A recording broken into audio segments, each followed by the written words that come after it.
L'invité, le temps d'un café. Et notre invitée du jour est Corinne Duplat. Bonjour Corinne. Bonjour.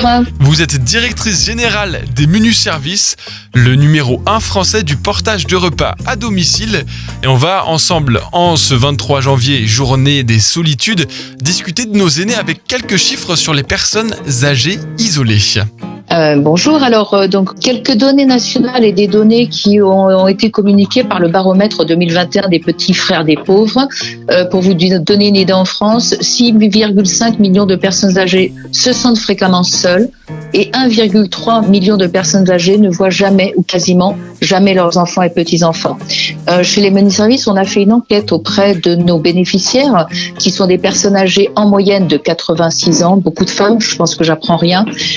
Et la réponse de nos bénéficiaires, c'est 15% de nos bénéficiaires qui ne voient jamais personne ou quasiment personne.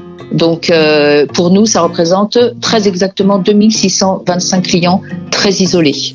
Et alors, l'isolement, c'est un peu l'arbre qui cache la forêt. Et pourtant, d'autres problèmes associés se cachent derrière cet isolement-là. Ce qui se cache derrière ça, si vous voulez, c'est qu'on est isolé, on n'a pas de lien social, on perd le goût des choses, on perd le goût de la vie quelquefois tout simplement. On n'a plus envie de se nourrir.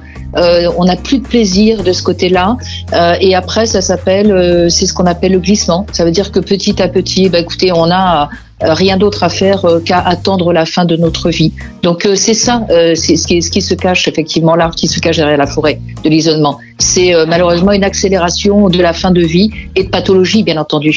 Alors, est-ce que vous pouvez un peu nous expliquer le concept du portage de repas à domicile et comment il peut être un rempart contre la solitude ?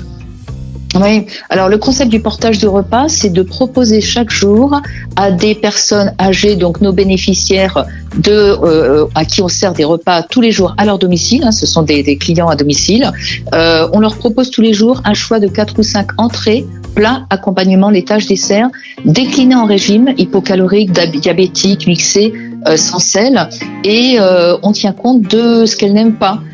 Donc on va vraiment leur proposer, on aime bien dire, des repas comme à la brasserie du coin, vous voyez, à la carte, et qui vont leur donner envie de manger. Et puis surtout, c'est pas seulement ça, c'est que ça veut dire que quotidiennement, on a des livreurs ou des livreuses qui sont toujours les mêmes auprès de nos bénéficiaires, qui vont aller porter ces repas. Et forcément, pour des personnes isolées, complètement isolées, qui n'ont pas de famille ou qui ne voient plus grand monde, ça va être très très très souvent la seule personne qu'ils vont voir de la journée. Donc c'est ça, le lien social. Et puis c'est surtout aussi la troisième chose qui est importante, notamment pour des personnes âgées isolées, on va être une alerte. Ça veut dire que s'il arrive quelque chose à la personne, elle est tombée, il lui est arrivé quelque chose de grave, on va être là et on va pouvoir prévenir les personnes qu'il faut. Et pour briser l'isolement aussi, on organise chaque mois des événements qui sont de fêter les anniversaires, fêter le 1er mai, fêter Pâques, avec des petits cadeaux et qui sont apportés par nos livreurs ou nos livreuses à nos bénéficiaires. Et puis vous avez aussi décidé ou choisi d'élargir vos compétences avec plusieurs autres services. Oui, tout à fait. On a élargi nos services. On propose de l'entretien de la maison, on propose de l'aide administrative et on propose aussi, surtout, qui est important pour des personnes âgées, encore une fois, isolées, fragilisées, un service de téléassistance. Et pour plus d'informations, rendez-vous sur les-menu-service.com. Merci Corinne Duplat. Merci à vous. Retrouvez ce rendez-vous en replay sur farfm.com.